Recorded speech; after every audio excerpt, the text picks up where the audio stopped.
Alright guys, time for another game theory video. Remember, if you like these kind of videos, sub, like, comment, whatever. Doesn't cost you anything if you want to support the channel.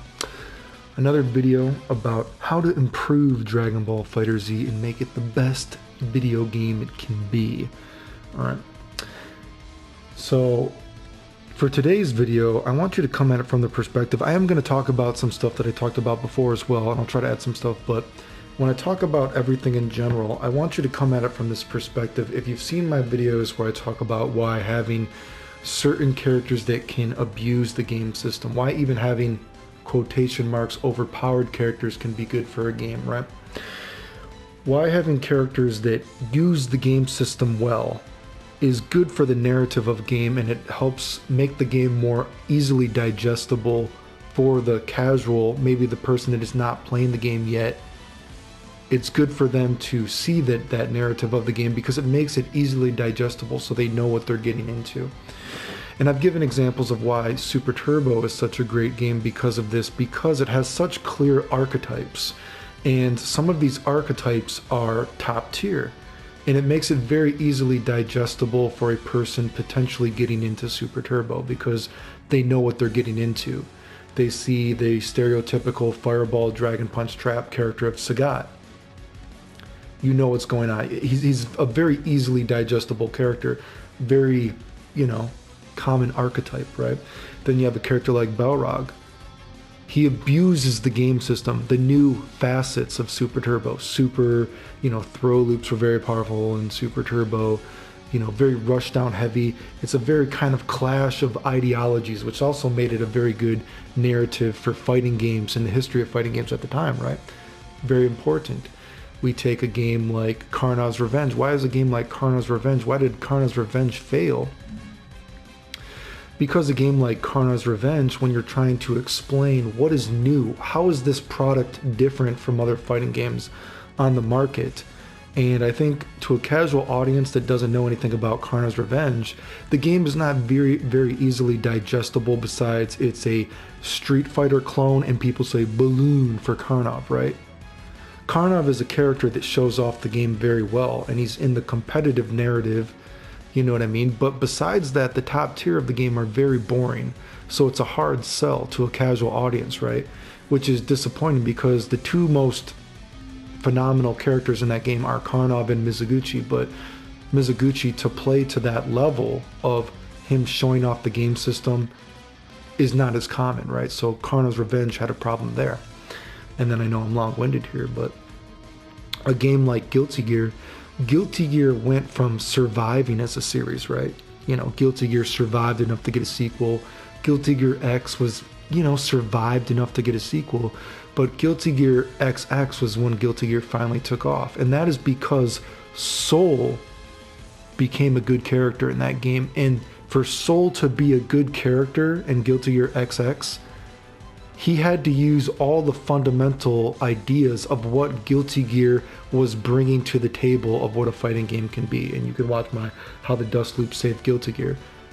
For Soul to be effective in Guilty Gear XX, he had to teach you Guilty Gear. Do you get what I'm saying? He had to teach you how to play Guilty Gear. And because he was in the competitive narrative, people got to learn about Guilty Gear, and what do you know, Guilty Gear took off. So one of the problems with Dragon Ball FighterZ, and again, if anyone tries to argue with me, I'm sorry, you're just not as smart as me, so whatever. One of the problems with Dragon Ball FighterZ is, again, Dragon Ball FighterZ sells to a audience because it's Dragon Ball Z, right? People are going to buy a piece of poop called Dragon Ball Z. But one of the problems with Dragon Ball FighterZ is, like I was talking in the last video, the best parts about Dragon Ball FighterZ are the new things, and they didn't trust the new things enough, and because of the fundamental flaws of the game, the new stuff in the game is also not as apparent to a casual audience, for a casual audience to appreciate about what a Dragon Ball Z game could be. Just like how we found out what a Guilty Gear game could be. A more casual audience that didn't play the games before, of course. So one of the problems is when you homogenize a game, I think that's the correct English word, when you homogenize a game so much as Dragon Ball FighterZ, it's harder to appreciate these character archetypes, right? That's one of the reasons why you want characters to be so different. And you potentially want characters to abuse certain aspects of the game system more easily, because then it makes it more easily digestible, right? Like, you know, I've used the example with, Vegito here. And I'm not just saying this because I like Vegito, because I don't really care about Vegito in the game. I just think he looks cool. He appeals to the nerd in me, right?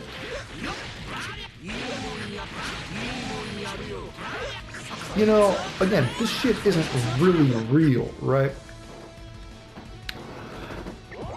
But if it was real, if this was doing real block damage, you know what I mean? You know what I mean? And I said, there's the excuse. And I'm going to go through other characters too, because I know I talk about Vegito a lot, but Vegito is just kind of serendipitously a character that could potentially show off the game system to a casual audience, right? If this was doing more real block damage, we already have the excuse that Vegito has, you know, very slow mix-up for what it is. If this game was not so predetermined and planned, like, this has to be minus this, you know, God forbid this move is plus this, you know what I mean? If we had a character like Vegito that was doing real block damage, he had these crazy strings, you know what I mean? It's like, well, fuck my titties, dude. This looks bullshit. And of course we would fiddle with the frame data to make it, quotation marks, and legitimately more real. And so then Vegito is weak off with the high-low mix-up. But you know what Vegito does do? Vegito is effective at showing off what Dragon Ball Z can be. Vegito is successful at telling the narrative of Dragon Ball Z. You have to learn the game to play Dragon Ball Z. What happens when people talk about Vegito right now? People talk like, oh god, I hate his auto combo. Okay. And that is generally what people say when they talk about Dragon Ball Z, right? They're like, oh god, I hate Vegito's auto combo. That's not a good narrative for the game. Now imagine if the narrative for the game of why you hate Vegito is because Vegito uses the game system. And to beat Vegito when you play him, you have to use the game system. The new ideas of the game system. It's actually phenomenal if you actually think about it. You're like, wow, this looks so cheap. And you're like, wait a second, but all of this is technically not guaranteed because you have the homing dash and the reflecting out of it, right? Do you know what I mean? And like, oh shit, so I have to use the game system to beat Vegito. I have to learn about what Dragon Ball FighterZ is bringing to the table of what a fighting game can be. And then if you think about it from that perspective, if Vegito is using the game system that is only possible in this game, he's a great character, right? Because you have to learn Dragon Ball Z. And if Vegito were potentially a powerful character, well, what do we have? We have, in the competitive narrative of the game, we're going to be seeing a lot of Vegitos. And instead of in the competitive narrative of the game, when people just like, oh god, I hate Vegito's auto combo, you're like, fuck Vegito. You know why I hate Vegito? Because I have to use the game system. That's not a bad way. That's not a bad reason to hate a character, right? And that's why you want character archetypes. And Dragon Ball FighterZ is running into it. It's full blown. It's down the rabbit hole of that problem, right? That's why you want character archetypes, right? Like this is sad. Remember how they took that away with this guy? This is your throw character, dude. Remember they took that away, that you can't delay it. So you're telling me you gave this guy an auto combo, but you can't delay it to make it throw? He's a throw character, dude. That's his archetype. You want characters to be, you know, Dragon Ball FighterZ is such a hypocritical game, right? It's probably one of the most hypocritical fighting games ever created. It's actually ridiculous, right? I mean, there's legitimately a goddamn training mode thing that is telling you to, you know, make your strings longer, call an assist and do a homing dash. There's actually a legitimate training mission that. And it's like, wow, so you're kind of admitting it as a tag team game, but then of course it discourages team synergy in terms of double supers and all that kind of shit. It's absolutely It's phenomenally stupid. They deserve an award, a retard of the year award, right? And it's like, so you're giving me a legitimate training mode mission, telling me to use assist because that's how the game, you know what I mean? So it's absolutely phenomenally stupid. It deserves a retard of the award. I'm a retard, right? It deserves a retard of the year award for that. It's extremely hypocritical. I don't know how you cannot argue that. But in terms of that too, when you have characters that have such strong, identifiable character archetypes, you make this dude a throw dude. He's the throw dude. He's the bruiser dude. He's not doing Vegito block damage. You know, don't make him do Vegito block damage. He's not using the game system in that way, because all characters, we want them to be different, right? Think about a game again like Super Turbo. So many clear, distinct character archetypes, but because of that, it's potentially one of the most competitively balanced games of all time in the grand scheme of things, if you think about all the different characters that can receive competitive play because of those extreme character archetypes.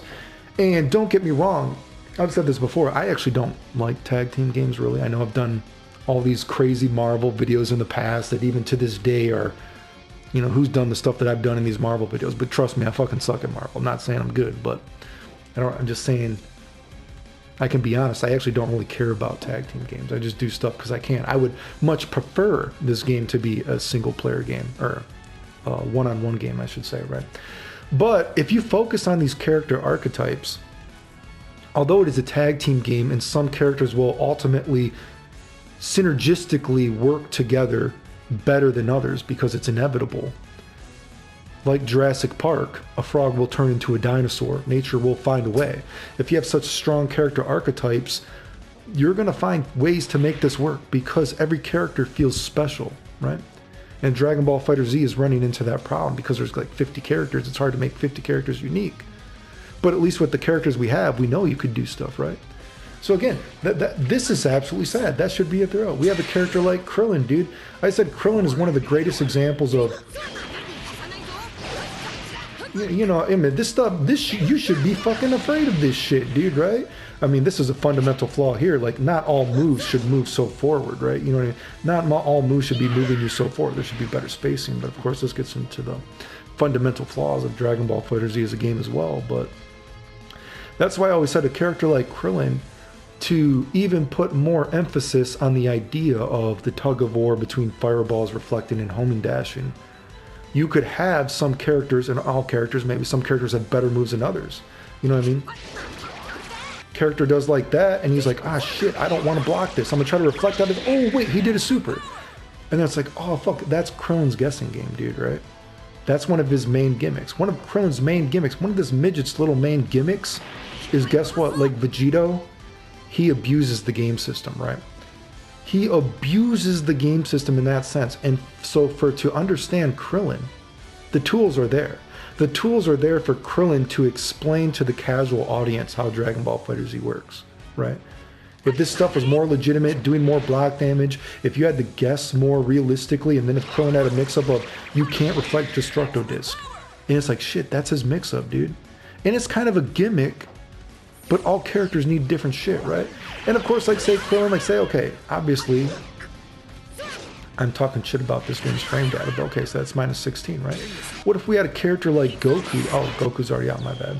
What about a character like Goku? How would I change a character like Goku? You know what I do? I would actually go ham on Goku, stuff like that. Like, that's minus 4?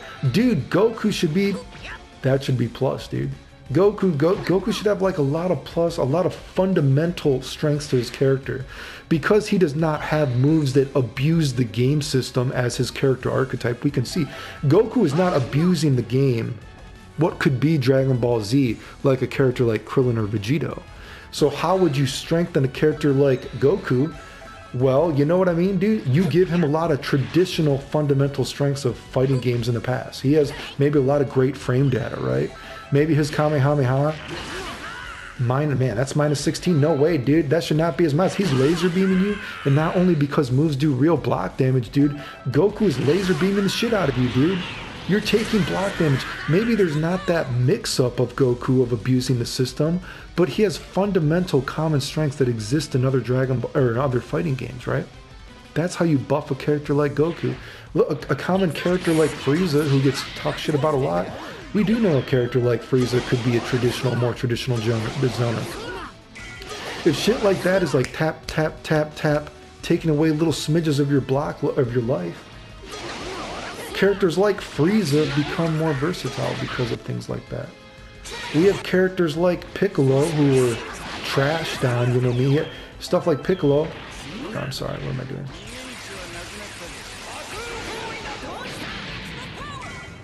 What am I doing? So if oh no, he's already out. What am I doing?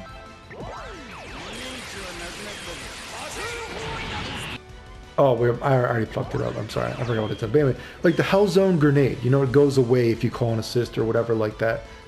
Why would you do that? What if a character like Piccolo abused the tag team aspects of the game, right? What if a character like Piccolo, you know, why does that go away? Because he called an assist.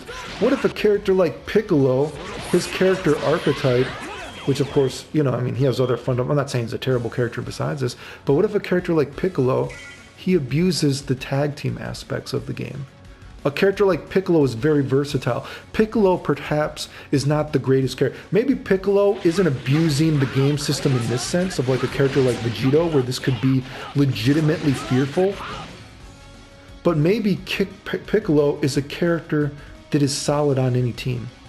He abuses the tag team aspect of the game.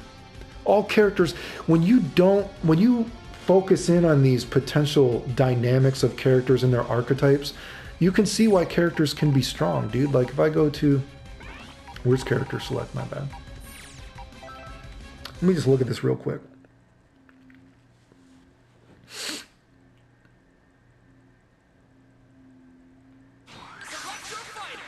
I mean, look at all these characters that you could have, dude, that could be strong in different ways. Like, actually, this is what I was thinking about, what I want to say. Like, look at a character like maybe Trunks, right? You know what I think about Trunks, too? I mean, you talk about fundamental ideas of the game, because this is actually getting long, you know, I've talked about other stuff. Look at a character like Trunks that has talked about how he's shitty when he's the last character on the team. You want to know why block damage is also good for a game, too? When you talk about characters, people are complaining this character is only good if you save the sparking for him, if he's the last person on the team. Guess what? If you had a character like Trunks, and he was the last dude on your team, time out. And I'll finish this video and then we can get to other videos later, but if block damage actually existed, right? If block damage actually existed, you wouldn't fall into these traps of like, oh, this character sucks because he's the last character on the team, whatever. Because look at Trunks' I think it's the change the future move, right? Look at this move, dude, right? Imagine if this move was doing, okay, Trunks has shitty mix-up, right? That's his low. He has shitty mix-up, right? He's got the, you know, whole cyclone flip shit, whatever, right? But what if Trunks is like, damn, boom, boom. That's doing real block damage. Imagine that did 3 times as much block damage or something like that. And it could actually kill you. And you're like, shit. Well, I guess Trunks, imagine such a simple change. Guess what? Trunks no longer fucking sucks if he's the last character on the team. Because even if he has bad mix-up, you know what I mean? He's doing block damage, right? And then you're going to have to start using the game system more because you're like, ah, fuck, I got to start guessing to reflect, whatever. And then what if, oh man, I got to guess to reflect. And then one time Trunks is doing this. Fuck, I'm going to die. Trunks goes in. He throws you, dude. Holy shit. The casual audience has learned about the game. Anyway, let me stop right there. I'll make another video later. Remember to support the channel.